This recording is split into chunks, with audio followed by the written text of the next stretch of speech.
আলহামদুলিল্লাহ আমার হুজুর কেবলা চলে এসেছেন, অনেক মানুষ দাঁড়িয়ে আছেন, অনেক নবী প্রেমিক, রাসূল প্রেমিক, ওলি প্রেমিক দাঁড়িয়ে আছেন। আমি অনুরোধ জানাবো আপনাদেরকে একটু বসাই দিই।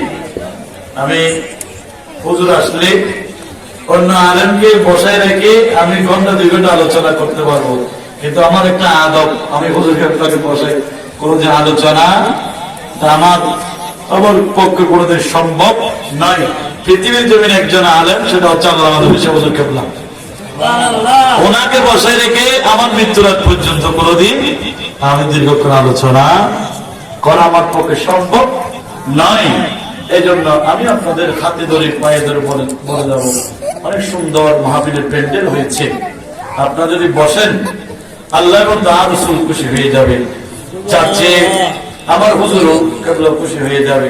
অনুরোধ জানাচ্ছি যারা আপনারা বসেছেন বাঁকুর মধ্যে এখানে বসেন, যারা দাঁড়িয়ে আছেন এরা মাহফিলের প্যান্ডেলে বসে যান। দাঁড়িয়ে থাকলে ওটা বসা চলাফেরা করলে মাহফিলটা অসৌন্দর্য হয়ে যাবে, আপনাদেরও কষ্ট হবে। যদি রাসূলকে ভালোবেসে থাকেন, আজকে মিলাদকে ভালোবেসে থাকলে অবশ্যই অবশ্যই মিলাদে বসার জন্য আমি আপনাদের প্রতি অনুরোধ করতেছি, আপনারা মিলাদে বসে যান। আল্লাহ সবাইকে বুঝে আমল করার তৌফিক দান করুক, আমিন বলুন।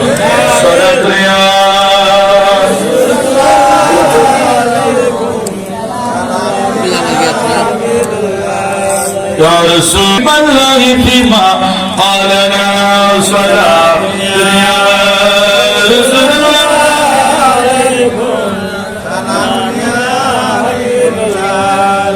আমি বলছিলাম কয়টা কথা?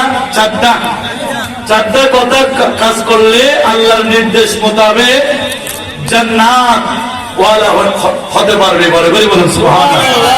জান্নাতের অধিকারী হতে হলে আপনাকে আমাকে চারটে কাজ করতে হবে। আমার আল্লাহ সেখানে 1 নম্বর কি? আমানু ঈমান আনা, ঈমানের পরে ওয়া আমিলুস সালিহাত, আমল সালিহা করা। 3 নম্বর কাজ হলো ওয়া তাওয়াসাউ বিল হাক্কি। বান্দা তোমরা দুনিয়ার জমিনে যতদিন বাঁচবে মৃত্যুর আগ পর্যন্ত তোমাদেরকে সত্য কথা বলে দিতে হবে। বলুন সুবহানাল্লাহ। আজকে সত্য কথা বললে খারাপ হয়ে যায়, ঠিক না? ঠিক, সত্য কথা বললে খারাপ হয়ে যায়। আপনি দুনিয়ার জন্য সত্য কোরআন হাদিস ভিত্তিক সত্য কথাগুলো বললে আপনি দুশমন হয়ে যাবেন।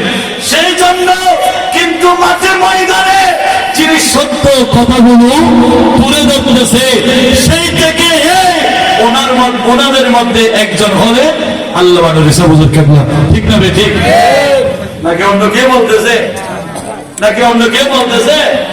মেয়ে বিয়ে দিলে যৌতুক 4 লক্ষ 5 লক্ষ আমরা বুঝি, ঠিক না? ঠিক, কোন মোল্লা বলেছে কিনা? কোন মোল্লা বলে না। এরা কিন্তু কে চলে আসবে, বলে না, কিন্তু বলে যাচ্ছেন, বলে এসেছেন, বলে যাবেন। ওনার নাম হলো আল্লামা নুরুল ইসলাম হুজুর কেবলা, ঠিক না? এই কাজটাকে আমরা সমর্থন করি। কে কে সমর্থন করি? হাত তুলুন।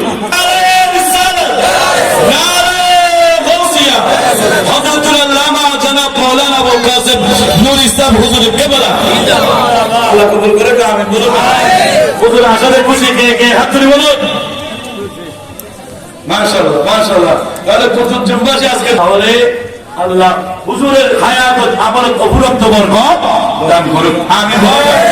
আপনাদেরকে একটা কথা বলে দিয়ে যায়, আজকে আমাদের 2-3টা কথা বলছি। ইল্লাল্লাযীনা আমানু ওয়া আমিলুস সালিহাত, ঈমানের পরে আমল সালিহা করা, ওয়া তাওয়াসাউ বিল হাক্কি, সত্য কথা বলা, এবং মৃত্যুর আগ পর্যন্ত ওয়া তাওয়াসাউ বিস সাবর। তোমার গলায় যদি ফাঁসির রশিও আসে তাহলে ওই 3টার উপর অটল থাকতে হবে। সুবহানাল্লাহ। থাকতে হবে, মজবুত থাকতে হবে। আমাকে অনেক কেউ নামাবে, হুমকি দিবে, মেরে ফেলার হুমকি দিবে, ফাঁসির হুমকি দিবে, কিন্তু আপনি ভয় করতে পারবেন না। আপনি যদি ইমানদার হয়ে যান, ইমানদার হতে চান, আমলে সালিহা করেন,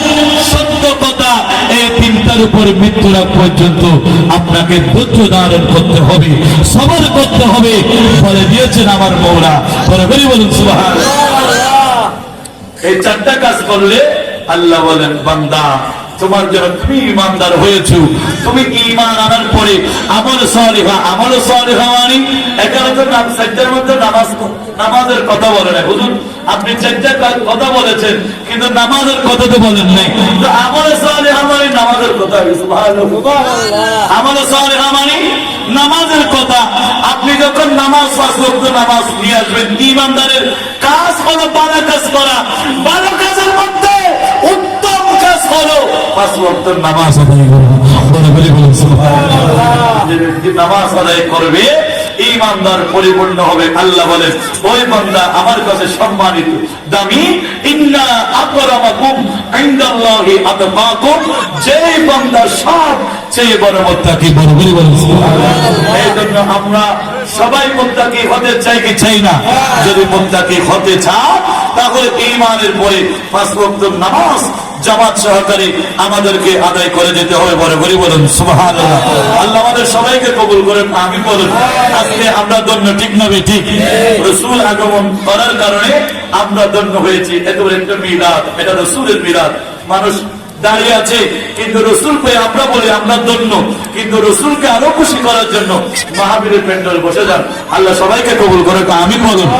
ওরা ধন্য রসুল আপনাকে পেয়ে, মোরা ধন্য রসুল আপনাকে পেয়ে, আমরা আরো বেশি ধন্য আপনার উম্মত হয়ে।